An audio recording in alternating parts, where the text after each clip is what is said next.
Hyderabad బషీర్బాగ్లో press క్లబ్లో ప్రజల మనిషి బొమ్మగాని ధర్మభిక్షం శత జయంతి ఉత్సవాలు ఘనంగా నిర్వహించారు. ఈ సందర్భంగా స్వాతంత్ర సమర యోధుడు, ప్రముఖ కమ్యూనిస్టు నాయకుడు, తెలంగాణ సాయుధ పోరాట యోధుడు ధర్మభిక్షం చేసిన సేవలను పలువురు కొనియాడారు. ఈ కార్యక్రమాన్ని ముఖ్య అతిథిగా మంత్రి వి. శ్రీనివాస్ గౌడ్తో పాటు హైకోర్టు న్యాయవాది బొమ్మగాని ప్రభాకర్, తెలంగాణ సిపిఐ రాష్ట్ర కార్యదర్శి చాడ వెంకటరెడ్డి, టీడీపీ తెలంగాణ రాష్ట్ర అధ్యక్షులు రమణ, ఏఐసిసి జాతీయ కార్యదర్శి మధు యాష్కి గౌడ్, సిపిఐ రాష్ట్ర పోలిట్ బ్యూరో సభ్యులు చెరిపెల్లి సీతారాములు, ఇండియన్ జర్నలిస్ట్ యూనియన్ జాతీయ అధ్యక్షులు శ్రీనివాసరెడ్డి, నవచేతన విజ్ఞాన సమితి అధ్యక్షులు పల్లా వెంకటరెడ్డి, బీసీ సంక్షేమ సంఘం రాష్ట్ర అధ్యక్షులు జాజుల శ్రీనివాస్ గౌడ్, హైదరాబాద్ గౌడ హాస్టల్ అధ్యక్షులు శ్రీ పల్లో లక్ష్మణ్ గౌడ్ తదితరులు పాల్గొన్నారు.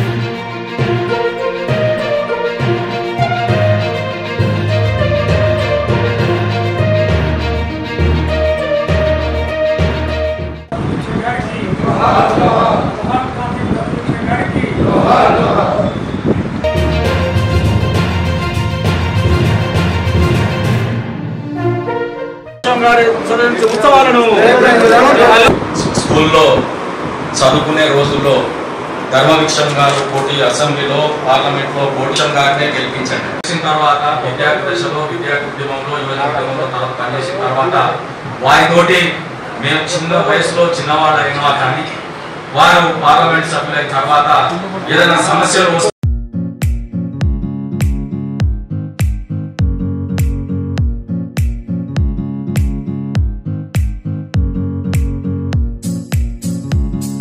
మాజీ ఎమ్మెల్యే సిపిఐ నాయకుడు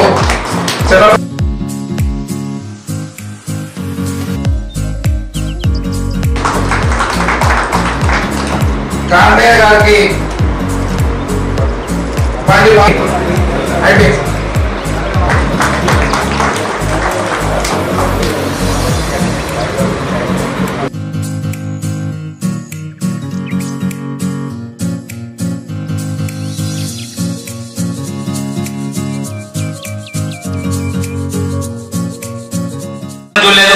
చూడలేదు కానీ మన తరం అదృష్టవంతులం. గాంధీలను, నెహ్రూలను, గొప్ప గొప్ప యోధులను చూసినటువంటి ఆ ధర్మభిక్షం గారి తరాన్ని, తెలంగాణ సాయుధ పోరాట యోధుల తరాన్ని చూసి ఇన్స్పైర్ అయ్యి చైతన్యవంతమై వారి మార్గంలో నడిచేటటువంటి గొప్ప అవకాశం కలిగినందుకు చాలా అదృష్టవంతులుగా భావిస్తున్నాను. ముఖ్యంగా వారు పెద్దనాయకులు కావడం కూడా నిజంగా గర్వపడుతున్నాను, అదృష్టంగా భావిస్తున్నాను. ఉపన్యాసాలు జరుగుపోని ఇప్పుడు బాధ్య నాయకులు వారు మాట్లాడతారు, కానీ రాసినటువంటి ఒక చిన్న కవిత చదివి కూర్చుంటాను.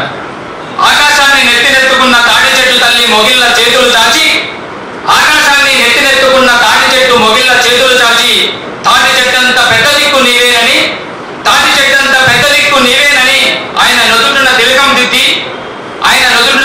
దిద్దింది. ఆకాశం అరుణిమమై ఆహ్వానించినట్లు వనజీవుల బతుకుల్లోకి పరకాయ ప్రవేశం చేసిన క్షణం నుండి తనదైన సొంత జీవితాన్ని శ్రమజీవుల ఉద్ధరణకై అరుణ పతాకంగా ఎగరవేశాడు. కణం కణం ఎరుపెక్కి అయస్కాంత శక్తి నిండిన ఆయన ఆలోచనలు క్షణ క్షణం చీమల పుట్టల్లా జనాన్ని సమీకరిస్తుంటాయి. ఏ దారి లేని అడవులు, తండలు, వాగులు, ఒట్టిపోయిన గ్రామాలు ఆయన నాటిన అడుగుల ధైర్యంతో పోరాట కేంద్రాలై నిరంకుశత్వంపై సింహాల్లా గర్జించాయి. కళ్ళు కుండలపై జులుమాడిన అదేవిధంగా మన ఇంకా అతిథుల్లో ఉన్నటువంటి ఎల్ రమణ గారు, టీడీపీ నాయకులు వారు వస్తారు. మధు యాష్కి గౌడ్ గారు కూడా అందుబాటు విక్రమార్క వారి పాదయాత్ర, కాంగ్రెస్ లెజిస్లేచర్ పార్టీ నాయకులైనటువంటి మధు భట్టి విక్రమార్క గారిది పాదయాత్ర నిజామాబాద్ జిల్లాలో, ఈయన ప్రాతినిధ్యం వహించినటువంటి నిజామాబాద్ జిల్లాలో ఇవాళ కామారెడ్డి, జైరాబాద్ ఆ చోట్ల జరుగుతున్నది. ఎట్టి పరిస్థితులైనా కానీ నేను అందుకునే ప్రయత్నం చేస్తానని వారు కూడా తెలియజేయడం జరిగింది.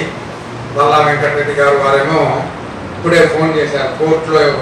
అప్పుడు పేదల ఇండ్ల సమస్యల మీద పెట్టినటువంటి కేసులో షూరిటీ ఇచ్చేటందుకు అక్కడ ఉన్నారని వారు తెలియజేయడం జరిగింది. శ్రీనివాస్ రెడ్డి గారు వారు కూడా రావడం జరుగుతుంది. సరే, ఏదేమైనా కొంతమంది కూడా ఏమనుకున్నారని అంటే ఈయన మన శ్రీనివాసరావు గారి తండ్రి చనిపోయారు కాబట్టి మరి కార్యక్రమం ఉంటుందని కూడా అనుకునేటోళ్ళు ఉన్నారు. ఏదేమైనప్పటికీ కూడా మనము అట్లాగే ఇవాళ మొత్తం తెలంగాణ ఉమ్మడి ఆంధ్రప్రదేశ్లో దాదాపు తెలంగాణలో సుమారు అన్ని జిల్లాల్లో కూడా రాజకీయాలకు అతీతంగా ధర్మభిక్షం గారి శత జయంతి కార్యక్రమాలు ఎక్కడ ధర్మభిక్షం గారు ఒక రకంగా చూస్తే నేను గర్వంగా చెప్పేది ఏంటంటే ఆయన నా గురువు అని చెప్పారు. ఎందుకంటే ఆయనతో కలవడం తర్వాత మొత్తం నా లైఫ్లో ఒక పెద్ద మార్పులు వచ్చింది. Turning point of my life అని చెప్పవచ్చు. నేను ఒక ఆర్థోడాక్స్ ఫ్యామిలీ నుంచి ఆ సమయంలో నాకు అజీజ్ పషా కాదు హిజ్ హోలీనెస్ అని చెప్పేది. చాలామంది పేరుతో కూడా కాదు హిజ్ హోలీనెస్. ఎందుకంటే I come from direct prophet Mohammed ఈ ఫ్యామిలీ నుంచి మన దగ్గర షిజనా అంటే we use to have a human tree. So ఎట్లా from prophet Mohammed to myself, so who are the predecessors. So ఆ సమయంలో నేను చాలా మిషనరీ జీల్తో ఇక్కడ మసీద్లో కూడా పోయి సన్మాన్స్ ఇచ్చేది. సో అందుకొరకు ఎవరైనా నాకు పొజిషన్ ఉన్నవాళ్ళు తెలిస్తే హిజ్ హోలీనెస్ అని చెప్పేది. సో ఆ సమయంలో నేను కాలేజీ స్టూడెంట్.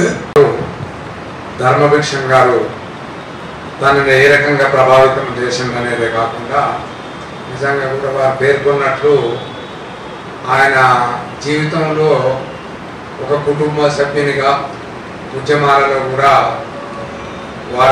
సారథిగా వారి పాత్ర గణనీయమైనటువంటి పాత్ర అజీజ్ పాషా గారిది. అనేక పోరాటాలలో ఈ నగరంలో నిర్మించబడినటువంటి పేద ప్రజల గుడిసెలని వాటికి ఆయన కారకుడుగా ఉన్నటువంటి అజీజ్ పాషా గారు ఎల్లప్పుడూ కూడా అనేక సందర్భాల్లో చర్చిస్తుండేది. ఎందుకనంటే ఆయన అక్కడ నల్గొండ జిల్లాలో అక్కడ ఇక్కడ చేస్తున్నటువంటి ఉద్యమాలలో ఇక్కడ అజీజ్ పాషా గారు కూడా ఉద్యమాలను చేపడితే బ్లిట్స్ సంపాదకుడు మన ఓ సందర్భంలో పోతూ మన భగత్ సింగ్ నగర్ గుడిసెల గురించి పేర్కొంటూ ప్రఖ్యాత స్వాతంత్ర సమరయోధుడు, కమ్యూనిస్టు నాయకుడు, గీత పనివార్ల జాతీయ సంఘం అఖిల భారత గీత పనివార్ల కార్మిక సమాఖ్యని నిర్మించి దేశవ్యాప్తంగా గీత కార్మికులకు హక్కులను సాధించినటువంటి పితామహుడు. సూర్యాపేట, నగరికల్, నల్లగొండ నియోజకవర్గాల నుండి శాసనసభ్యుడిగా, నల్లగొండ పార్లమెంటుకు 2 సార్లు ప్రాతినిధ్యం వహించిన ఎంపీగా ఆయన చేసిన సేవలని ఈనాడు ఉన్నటువంటి యువతరానికి అందించేటందుకు, తెలియజేసేటందుకు భారత కమ్యూనిస్ట్ పార్టీ తెలంగాణ రాష్ట్ర గీత పనివారుల సంఘం పక్షాన ధర్మభిక్షం గారి శత జయంతి నిర్వహణ కమిటీని ఈరోజు ఏర్పాటు చేయడం జరిగింది. తద్వారా ఈ దేశ ప్రజానికానికి ధర్మభిక్షం గారు భూమి కోసం, భుక్తి కోసం, వెట్టి చాకిరి విముక్తి కోసం నిర్వహించిన మహోన్నత ఉద్యమం, అట్లాగే దున్నవానికి భూమి, గీసేవానికి చెట్టుని సాధించడంలో ఆయన చేసిన కృషిని తెలియజేసేటందుకు ఈ శత జయంతి కమిటీ ప్రజల ముందుకు తీసుకెళ్లనున్నది. ఆయన భారతదేశంలో శాసనసభ ప్రజాస్వామిక వ్యవస్థ అంటే శాసనసభకు, పార్లమెంటుకి ఎన్నికలు ప్రారంభమైనటువంటి మొదటి ఎన్నికల్లో 1952లోనే ప్రథమ శాసనసభ్యుడిగా హైదరాబాదు